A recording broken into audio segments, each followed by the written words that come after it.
Para la libertad, eso canta desde hace mucho tiempo Joan Manuel Serrat. Yo me imagino que ese tema le encanta a nuestro primer invitado, a Manolo Marrero. Manolo, buenos días. Buenos días, ¿Qué claro, tal? claro, Digo me yo que encanta te porque estaba iniciando la entrevista con un tema de Serrat que yo creo que te gustaría, ¿no? O que te gusta. sí, claro que me gusta. Serrat ha sido un magnífico cantautor y comprometido con las libertades en este país y ha utilizado la palabra tanto de Miguel Hernández como de Machado, de otros poetas para ponerle música y popularizar la poesía, que es en esencia esa palabra destilada como si fuera una esencia, como si fuera un perfume, pero que se pronuncia en defensa de las libertades cada día más en peligro. ¿Quién decía aquella frase que la poesía era un arma cargada de futuro, ¿no? León Felipe. León Felipe, ¿no? Sí, sí, sí. Y yo creo que más que nunca, ¿no? Manolo, ¿qué Sí. me dices del tema este? En fin, yo quería contar contigo o hablar contigo varios temas, pero por ejemplo, este primero que quería comentarte acerca de esas ideas neutrales que la Consejería de Educación, tú como maestro, como bueno, pues maestro jubilado, pero siempre has estado ahí en el tema, ¿no? ¿Qué opinas de esas ideas neutrales y qué pues, se puede entender con eso? Si por algo se caracteriza la enseñanza pública es porque tiene que ser un campo donde no sea una burbuja ajena a la sociedad. En la sociedad hay conflictos, hay pluralidad, hay distintos pareceres, etcétera, y la escuela pública tiene que ser un instrumento, un servicio público, un instrumento para que los chicos y chicas desde la más temprana edad vayan aprendiendo a formarse como ciudadanos críticos, responsables, libres, conocedores de las diversas ideas, debatiendo, formándose ideas propias, llegando a conclusiones por sí mismos, etcétera. Y para eso no hay que ponerle puertas al campo. Una cosa es el adoctrinamiento, sea religioso, sea político de cualquier índole, y otra cosa es la exposición libre de ideas y la confrontación para que cada uno, en función de sus posibilidades, vaya sacando conclusiones. Por Manolo, a mí tanto, me digamos, encantaría, oye, ¿sabes, Manolo? Que a mí me encantaría que muchísima gente que quizás nos esté escuchando, no todo el mundo sabe qué ha pasado con eso de las ideas neutrales. Me gustaría que un poco sí, lo enfocara en el sentido de que qué es lo que se pretende, porque eso quiere decir que hay muchos sectores, mucha gente, muchas opiniones que no se pueden dar ahora en la escuela, ¿o cómo es el asunto?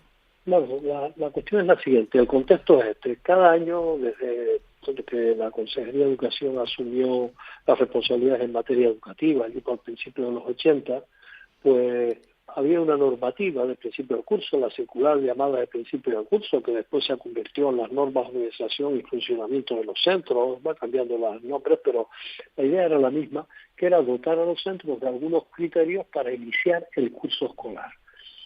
De esas dos primeras páginas que aquello tenía en un principio, en los años 80, se ha pasado un tocho de páginas porque cada día se van poniendo más y más normas, se fija hasta el día en que deben hacerse los claustros, se les fija el calendario a todos los centros, etcétera, de una manera casi coercitiva, pues ya planteándose casi que la autonomía de los centros existe para muy poco y los consejos escolares como órganos de decisión máximo en cada uno de los centros educativos pues van a quedar con esas normas cada vez más en aumento pues como material casi de adorno.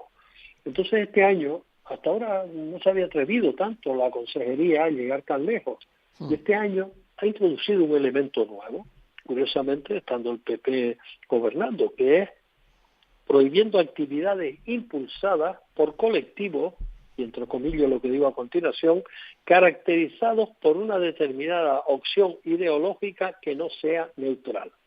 Claro, y ahí es donde surge el problema. Porque uno ante esa normativa lo primero que se pregunta es, ¿qué es ser neutral? ¿Quién decide quién es neutral y quién no? ¿Con qué criterios se decide? Y claro, ahí viene la trampa de lo que es, porque no aparece como una prohibición expresa, para decir, pues mire, los colectivos que hablen del medio ambiente, los colectivos que defiendan el territorio, los colectivos que defiendan la paz y estén contra la guerra y el genocidio en Palestina, contra las guerras en el mundo, por el pacifismo, por el feminismo, por los derechos humanos, etcétera, todos esos colectivos no pueden participar en los centros. Sería muy bestia decirlo así, ¿no? Claro. Entonces se guardan la ropa, ¿no? De tal manera que dicen caracterizados por una determinada opción ideológica que no sea neutral. Y uno dice, ¿qué es ser neutral, no? ¿Qué es ser neutral en esta sociedad? Por ejemplo, una institución como el Gobierno neutral. de Canarias, sí.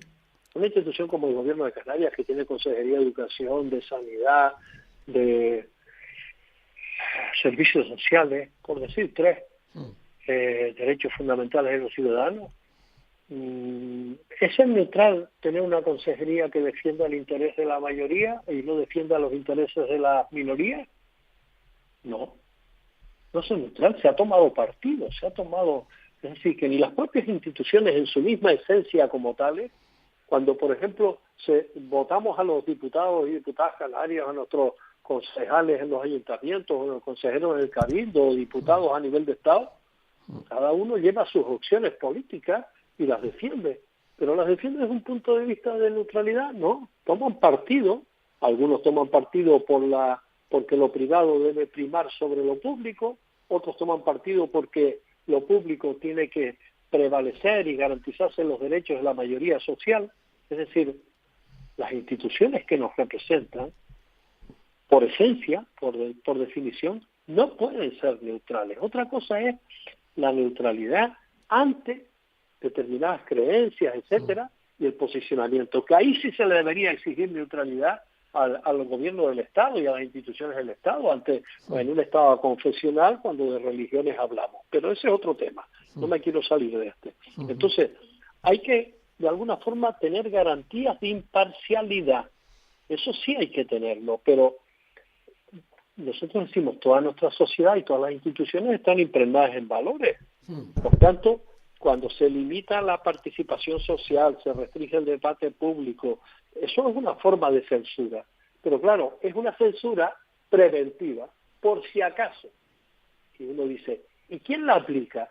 Pues se le traslada la decisión a los órganos directivos de cada centro, a los equipos directivos, o a lo sumo a la inspección, para decidir qué es lo que puede hablarse en los centros educativos y qué es lo que no. ¿A qué colectivo social, cultural, sindical, empresarial, de cualquier tipo que se invite a los centros a participar en información, en charlas, en debates, para que los chicos y chicas de cualquier edad participen a su nivel en escuchar aquellas cosas que son conflictos en la sociedad y que hay que buscarle soluciones? Y que aprenda y vayan tomando, claro. Claro, y se vaya formando una idea, porque no es una burbuja. El chico cuando está en su casa está viviendo, por ejemplo, que el dinero no llega a fin de mes, que resulta que el alquiler de la casa está por las nubes, que no consiguen una casa a sus padres para poderla tener en propiedad porque es imposible hacerlo, que su madre se quedó en el paro, que su hermano que tiene 30 y pico años pues sigue viviendo en la casa. Entonces, todos esos conflictos que el chico vive en la familia y que están presentes en la sociedad y en el día a día, la escuela y el servicio público de la educación en general tiene que servir de plataforma donde se planteen soluciones y se ofrezcan de alguna manera criterios para enfrentarse como ciudadanos a esos conflictos, formando a ciudadanos responsables. Pero igual la escuela lo que no quiere es formar gente crítica. Porque esta sería una herramienta interesantísima para formar gente crítica. Ahí está el origen posiblemente del problema. Como se quiere ciudadanos adocenados, como se quiere ciudadanos que no sean críticos, como se quiere ciudadanos que no cuestionen en absoluto el poder establece normas para que eso no ocurra. Es decir, y entonces una norma, por ejemplo, es una manera encubierta de plantear que tiene que haber una censura preventiva de aquellos equipos directivos timoratos por cualquier circunstancia, por el qué dirán, porque puede venir un padre a denunciarme, porque desde la administración pueden venir a ponerme la lupa encima, pues resulta que deciden pues no permitir que en un centro, pues un colectivo que está en defensa de de que haya paz y que el genocidio en Palestina no continúe, pues no pueda dar una charla en un centro, o que la gente que está denunciando los tremendos destrozos que se están haciendo sobre el territorio y la biodiversidad, pues no puedan hablar de la vida y del futuro digno en nuestra tierra como consecuencia de pronunciarse en contra de acciones que se están realizando y qué es lo que debería hacerse al respecto. Es decir, claro, no se quiere que haya ciudadanía crítica, no se quiere que... Y son mecanismos sutiles que de alguna forma van conformando pensamientos. Es decir, ellos querrían un pensamiento acrítico, un posicionamiento adocenado, un posicionamiento que no cuestionara en absoluto sus políticas que no son precisamente en beneficio de la mayoría social, etcétera. Por tanto, nosotros lo tenemos claro cuando decimos, tanto desde Podemos como de organizaciones sindicales y demás, en que estamos trabajando y llevamos décadas trabajando en la educación, porque la educación forme a alumnado crítico, responsable, con una formación científica, sin que sean las creencias las que entren en su mente, sino que entre la ciencia. Las creencias forman parte del ámbito privado, pero en la escuela lo que tendría que pronunciarse es por la ciencia. Y precisamente aquellos que plantean este asunto de la neutralidad son los que primero se la saltan, pues con sus normas a nivel estatal, permitiendo que en los centros educativos se permita, por ejemplo, el adoctrinamiento en materia religiosa, sin ir más lejos. ¿Dónde está la neutralidad? Mira, una cosa, Manolo, dos cositas que quiero comentarte, dos cosas.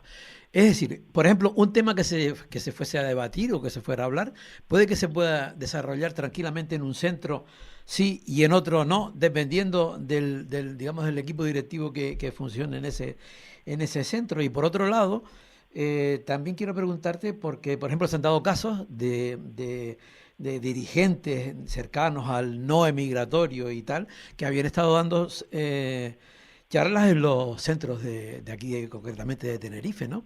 Entonces, yo no sé también si eso iba por ahí o no, o cómo ves eso. Mira, el ordenamiento jurídico actual, el ordenamiento legal y las propias normas que ha emitido anteriormente la Consejería de Educación contemplan límites ya para impedir discursos de odio, de violencia, de racismo y de xenofobia. Yo creo que en algún momento tú me comentaste alguna cuestión sobre en algún lugar de Fuerteventura, alguna cuestión de este tipo, pero sabemos que poco a poco en algunos centros se está haciendo, como también en centros que tienen ideario propio, porque así se lo permiten las leyes, pues hay manifiestamente un adoctrinamiento claro en materia religiosa.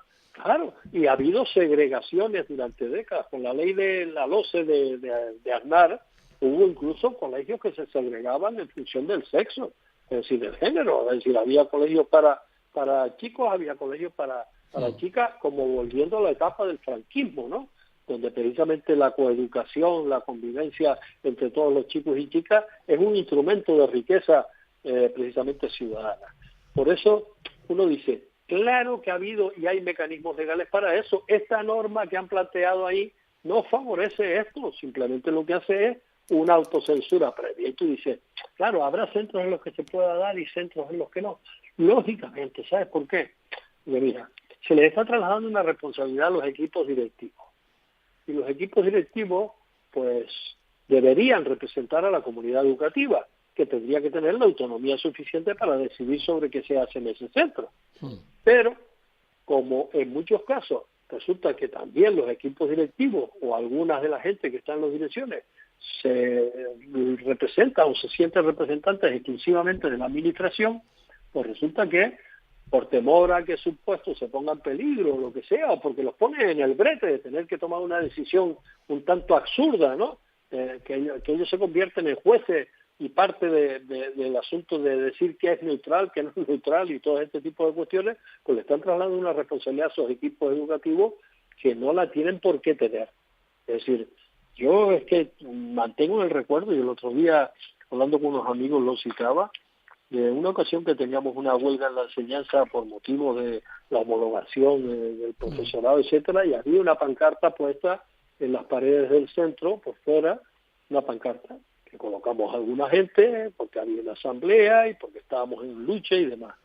Pues recuerdo que el inspector, desgraciadamente ya fallecido, vino estaba de director entonces en el Instituto Tacoronte, se sentó allí en mi despacho y me dijo, mira, es que dejé la consejería, el director territorial me ha dicho que como los centros de secundaria y demás son patrimonio que pertenecen a la Consejería de Educación y no a los ayuntamientos y no sé qué más, una excusa absurda, dice, tienes que quitar esa pancarta.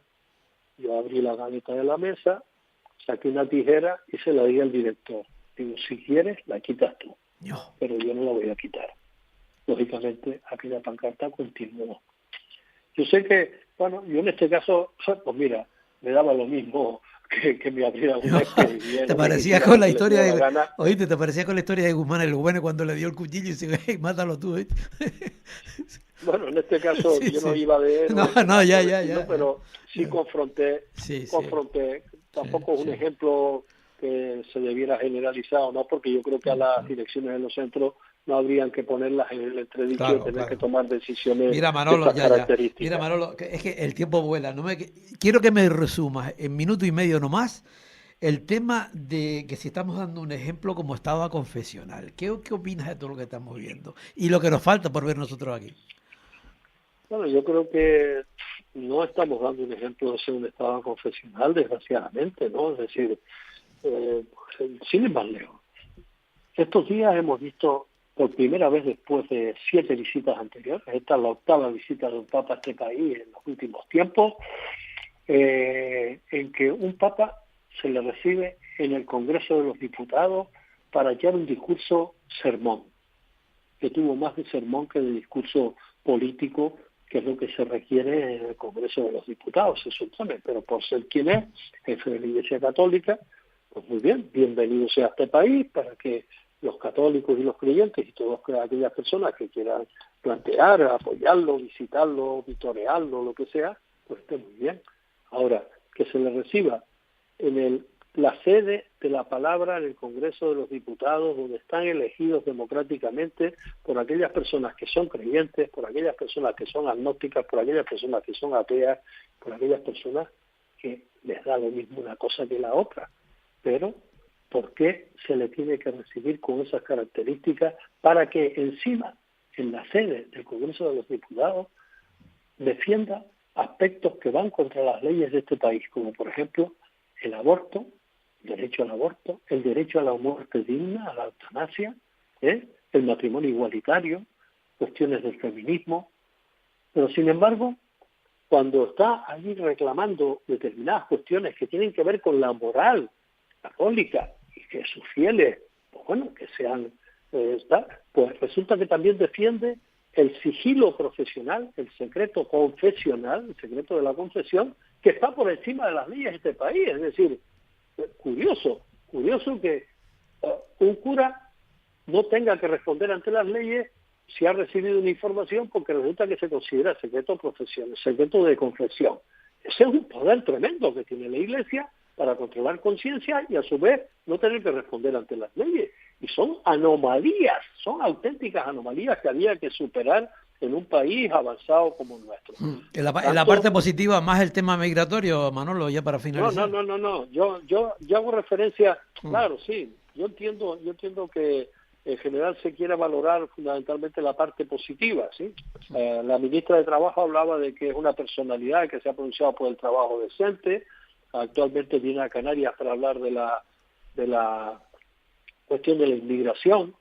La Iglesia se pronuncia por determinadas cuestiones que pueden ser progresistas, pero hay otras cuestiones que están pendientes en este país y que significan privilegios, o sobre los cuales ni el gobierno ni el Papa van a decir nada en absoluto con esta visita, como por ejemplo, ante la pederastia de la Iglesia, que significan más de 400.000 personas en este país, ante las inmatriculaciones que significan como mínimo 35.000, pero nosotros creemos que pasan de 100.000 los bienes de los que se ha apropiado la Iglesia sin tener documentación al efecto, ante los privilegios de recibir cada año más de 13.000 millones de euros, cuando resulta que desde la firma en el año 76 de lo que significa el concordato con la Iglesia Católica, pues resulta que se comprometió a autofinanciarse.